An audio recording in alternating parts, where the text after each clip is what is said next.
기독교에서 가장 중요한 절기가 성탄절과 부활절이 있다면 저는 부활절이 가장 귀한 날이라 좀 믿습니다. 성탄절은 예수님께서 이 땅에 인간의 모습으로 오셨고, 부활절은 우리를 위해서 죽기까지 고통을 당하셨던 그 예수님께서 우리를 살리신 귀한 날이기에 부활절에 큰 의미가 있습니다. 이 부활절의 의미를 가장 깊이 있게 생각하는 것이 이 고난에 얼마만큼 하나님께 더 가까이 가느냐에 따라 그 부활절의 느낌이 굉장히 틀려지겠죠. 이 시간 우리가 부활절을 준비하면서 이 고난에 동참한다는 그 자체가 큰 의미가 있다 저는 믿습니다. 또한 우리가 이 고난을 통해서 주님께 더욱더 가까이 가는 기쁜 고난에 동참하길 소망합니다. 예수님께서 6월절 전날, 이 무교절날 제자들에게 말씀하셨습니다. 이제 6월절을 준비하고 이제 성전에 들어가고, 또한 우리가 하나님을 깊이 있게 만나려면 어떻게 해야 될 것인가. 그래서 예수님께서는 두 명의 제자 베드로와 요한에게 분명히 말씀하셨어요. 가서 우리가 묵을 집과 6월절을 위해 준비하라고요.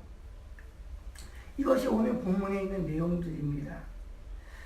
우리가 우리의 죄로 물든 이 몸을 우리가 가지고 있지만, 이 죄로 물든 몸을 우리가 은혜로 경험하고 또한 감사할 수 있는 것, 이 고난에 얼마만큼 더 가까이 주님을 만나는가에 따라 우리의 삶과 또한 은혜가 충만해질 줄 믿습니다.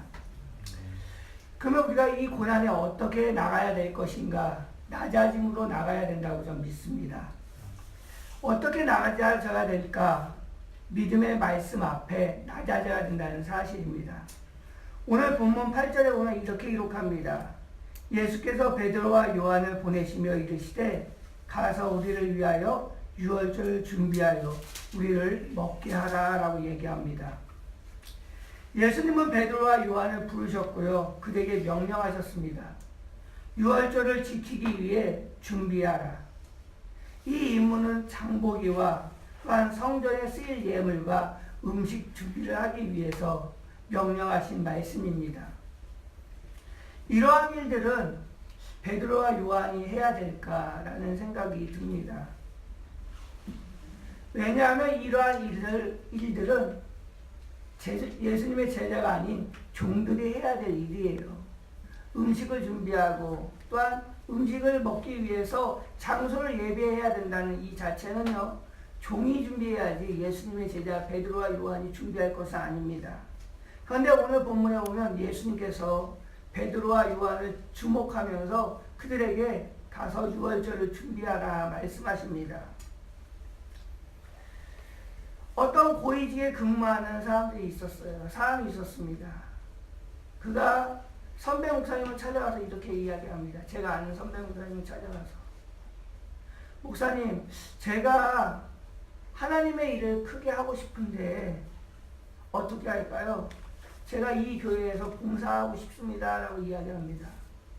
그때 이 목사님께서, 선배 목사님께서 이렇게 얘기하셨어요. 아니다.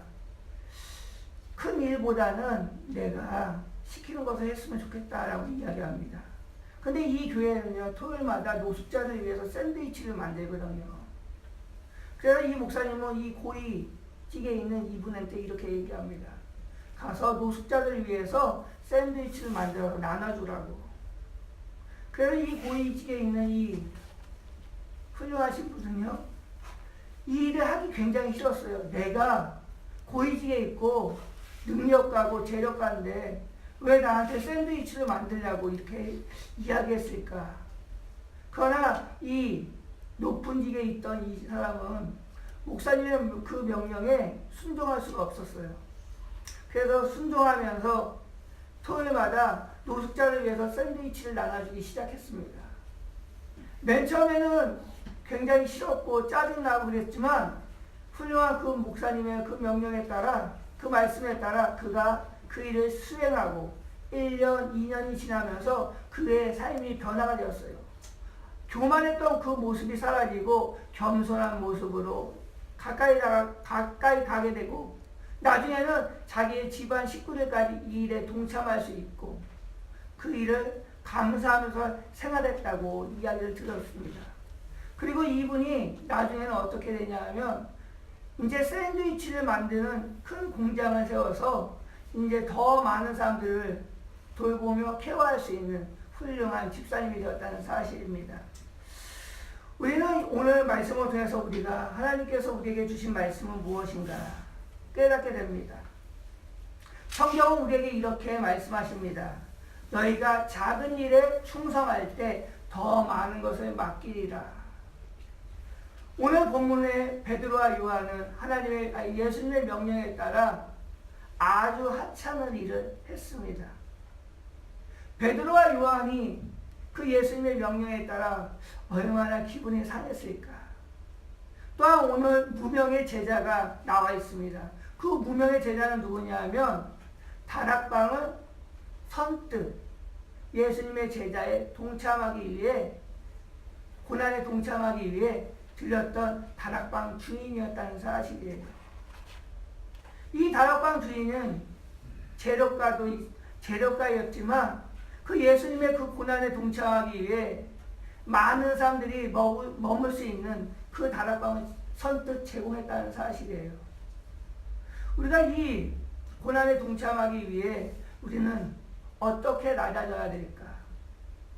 예수님의 제자가 베드로와 요한이 이 유월절 만찬을 참여하기 위해 그들은 예수님의 명령에 따라 아주 하찮은 사람들이 하는 종들이 하는 그 일에 동참했고 또한 오늘 무명의 제자는 선뜻 자기의 불편함이 있었지만 그 다락방을 제공했다는 사실입니다. 이것을 봤을 때 우리는 어떻게 주님의 고난에 동참해야 될까? 오늘 이 베드로와 요한과 다락방을 제공했던 이 사람들은 나중에 하나님께서 크게 쓰셨다는 사실이에요. 베드로와 요한이 이 유월절 만찬을 준비하면서 그들의 마음속에는 섭섭함도 있겠지만 나중에 베드로와 요한이 사도행전에 보면 어떠한 이적이 나타나죠. 안진뱅이를 일으켰던 기적을 경험했던 사람들이 베드로와 요한이었다는 사실입니다. 또한 이 다락방을 제공했던 이 무명의 제자는 어떻게 되죠?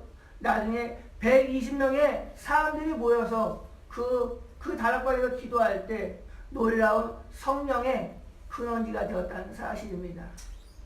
오늘 우리가 이 유월절 만찬과 또한 이 고난에 동참할 때 하나님께서 우리를 어떻게 사용하실까? 그것을 기대하는 고난 주간이 되었으면 좋겠습니다. 하나님께서는 하찮은 자를 통해서 부족한 사람을 통해서 또한 작고 아무것도 없는 것 같을지라도 하나님께서 귀하게 사용하신다는 사실입니다. 오병이어의 기적은 작은 꼬마로부터 시작되었다고 성경에 기록하고 있습니다. 작은 꼬마가 도시락을 싸올 때 그 도시락에는 물고기 2마리와 보리떡 5개로 통해서 어떻게 되죠? 축복하시니까 5,000명이 먹고도 12가지가 남는 놀라운 기적을 경험했던 것처럼 하나님께서는 우리의 작은 거 하나를 통해서 축복하시는 하나님이라는 사실을 우리가 기억했으면 좋겠습니다. 이 시간에 선포하기를 소망합니다. 하나님께서는 같이 했습니다. 하나님께서는 나를 세우십니다. 하나님께서는 나의 헌신을 통해서 교회를 세우십니다. 아멘. 이 유월절 만찬은 우리에게 큰 의미가 있습니다. 예수님께서는요, 저는 처음으로 화살 기도라는 걸 세교회를 통해서 처음 알게 되었어요. 이 화살 기도가 있잖아요. 내가 기도하고 옆 사람이 기도하고 또 옆 사람이 기도하는 거 처음 그 세계교회가 연합하면서 알게 되었어요. 아, 화살 기도가 이렇구나. 근데요, 이 화살 기도가 굉장히 빠르잖아요. 근데 이 화살 기도보다 더 빠른 기도가 있어요. 무슨 기도인지 아세요? 번개 기도. 제가 번개 기도를 했어요. 고등학교 1학년 때 처음 예수님을 접하고 나서 식사하는데 왜 이렇게 창피하던지, 그러니까 눈만 깜빡하고 뜨는 그래도 예수님을 믿는다고 생각하면서 번개기도 한 적이 있어요. 이것처럼 때로는 이 음식을 대할 때 우리는 주님을 대하는 마음이 있어야 된다고 봅니다. 왜냐하면 누가복음에 보면 저는 몰랐는데 총 8번에 걸쳐서 식사에 대한 기도를 하더라고요. 첫 번째, 이 중 몇 번 중에서 세리와 죄인과 함께하는 예수님의 모습이 누가복음에 있더라고요. 그리고 식사 자리에서 창녀가 예수님의 머리 위에 기름을 부은 장면이 식사 기도 가운데 있었고요.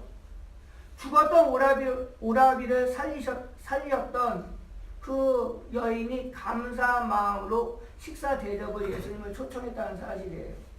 또한 예수님께서 물고기 2마리와 보리떡 5개로 수천 명이 먹는 장면이 누가복음에 있었고요. 부활하신 후에 엠마오로 가는 2 제자에게 떡을 떼는 장면이 누가복음에 있고, 후에 갈릴리 해변에서 제자들에게 물고기를 먹이시며 식사에 초대했던 모습이 누가복음에 있다는 겁니다. 이만큼 누가복음에는 식사에 대해서 하나님의 놀라운 축복이 있다는 사실이 누가복음에 있거든요. 우리가 예수님의 그 고난에 동참할 때 우리는 먼저 식사를 통해서 주님께 감사한 마음을 가진다면 이 고난에 얼마나 큰 의미를 가지고 있을까라는 생각을 들어봅니다. 어떤 40세의 어떤 남자가 죽었어요. 자녀 2 아이와 아내를 놓고 죽게 되었습니다. 암투병하다가. 그런데 이 아내 되시는 이 여인은 남편을 굉장히 사랑했고 그 2 아들에게 남편에 대한 애정을 심어주기 위해서 늘 식사 때마다 일주일이면 가장 맛있는 음식, 남편이 좋아했던 가장 맛있는 음식을 차려놓고 아이들한테 이렇게 얘기합니다. 너희들의 아빠가 가장 좋아했던 음식이야 라고요. 이러한 모습을 알았을 때 이 자리가 어떤 자리라고 생각하십니까? 아빠를 기리며 아빠와 함께 하는 자리가 아닐까 생각해 봅니다. 이것처럼 우리가 이 6월절에 우리가 고난에 동참하기 위해서 우리가 금식도 하잖아요. 이 금식 가운데 또한 우리가 참다가 밥을 먹을 때 얼마나 감사하고 얼마나 은혜가 되는지 굶으시죠? 요새 금식하시죠? 금식하면서 그 한 12시간 동안 참고 있다가 음식을 대할 때 그 음식이 얼마나 꿀과같이 달고 맛있는지, 이것처럼 우리가 이 6월절, 이 고난주간에 하나님의 만찬을 우리가 받을 때 감사한 마음으로 받는다면 이것이 곧 고난에 동참하지 않을까 생각해 봅니다. 제가 아주 훌륭하게 섬기는 CTS에 잘 나오는 김기성 목사님이라고 있습니다. 근데 그 김기성 목사님께서 같이 식사를 제가 가끔 할 때가 있는데 그 김기성 목사님께서 식사 기도를 할 때 왜 식사 기도가 은혜가 되고 감동이 되는지 모르겠어요. 그분이 이렇게 기도합니다. 식사 기도할 때. 주님, 이 시간, 이 식탁 가운데 주님을 초대합니다. 이 식탁 가운데 주님께서 함께 하시니 이 시간, 이 식탁이 거룩한 성찬임을 고백합니다. 라고 기도를 하는데, 우리가 이 기도를 할 때 하나님을 나의 삶 가운데 이 식탁 가운데 모인다는 그 자체가 큰 은혜가 된다는 거예요. 그리고 제가 아는 목사님께서 이렇게 얘기합니다. 이은감 목사 기억해. 이 식탁 기도를 할 때 이 식탁 기도만 잘해도 우리의 영성이 풍부해져 라고요. 우리가 이 오늘 하루 살아갈 때 이 고난에 정말로 하나님을 나의 중심으로 모신다면, 또한 오늘 하루 내가 음식을 먹을 때 이 음식 가운데 하나님께서 함께 하신다면 이것이 곧 하나님의 그 고난에 동참하는 귀한 날이 되지 않을까 생각해 봅니다. 이 고난 주간에 하나님을 나의 삶 가운데 최선으로 섬길 수 있는 고난주간이 되었으면 좋겠습니다. 우리나라 말에 이런 말이 있습니다. 최선을 다하라. 근데 우리가 우리의 삶 가운데 최선을 다하라라는 이 말 뜻은 뭐냐면 내가 최선을 다해야지, 내가 열심히 살아야지, 이건 최선을 다하는 것이 아닙니다. 최선을 다한다 이 말 뜻은 뭐냐면 목적이 분명할 때 우리는 최선을 다할 수 있는 거예요. 왜냐하면 선자가 착한 선자. 우리가 어떠한 일에 대해서 우리가 최선을 다해야 될까? 오늘 우리가 고난을 동참할 때 우리가 어떻게 최선을 다해야 될까? 우리나라 말 중에 최악을 다해라 하는 말은 없죠. 최선을 다해라. 나 아님 그 주님의 일에 있어서 이 고난주간 최선을 다할 때, 가장 선하신 분 그 예수님을 위해서 최선을 다할 때 그것이 우리가 고난에 동참하는 거 아닐까 생각해 봅니다. 우리가 식사를 우리가 먹고 마실 때 그 일에 있어서 나의 주님이 되셨던, 최선이 되셨던 그 예수님을 우리가 만날 때, 식탁으로 통해서 만날 때 최선을 다하는 오늘 한 날 되시길 축원합니다. 우리 이 시간 같이 기도하길 소망합니다.